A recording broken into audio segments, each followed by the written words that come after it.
আজকে সবজি ভর্তা করতেছি। রে সুন্দরী,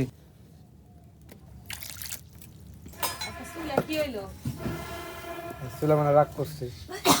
অবশ্যই সে জ্বলছে। আজকে দুধের চা শান্তি করে খামু। তোরে দেখার জন্য আমেরিকায় থেকে ফোন দিছে আমার এক আম্মু।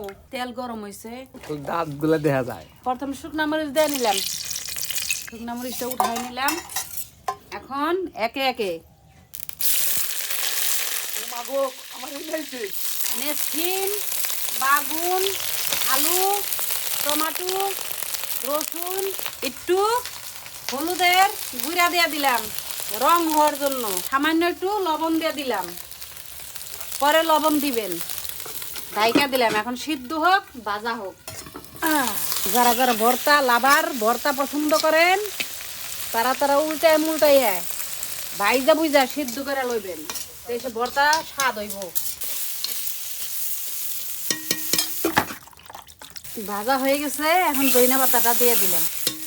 ভর্তার উপকরণ ভাজা হয়ে গেছে, ঠান্ডা হওয়ার জন্য একটু রেস্টে দিলাম। ঠান্ডা হলেই ভর্তা বানাবো। প্রথমে শুকনা মরিচটা ভালো করে ডইলা নিবে আনছি, তারপরে কাঁচা মরিচ গরম,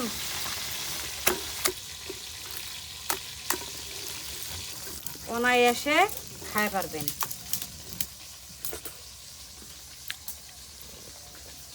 ও কি হয়েছে?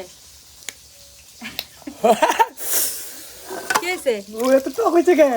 টকের লেগে সেই লাগতাছে। এই যে আজকের ভর্তা কিভাবে বানাইলাম দেখলেনি তো, খাইয়ে চাইকে দেখে সুন্দর সুন্দর কমেন্ট করবে।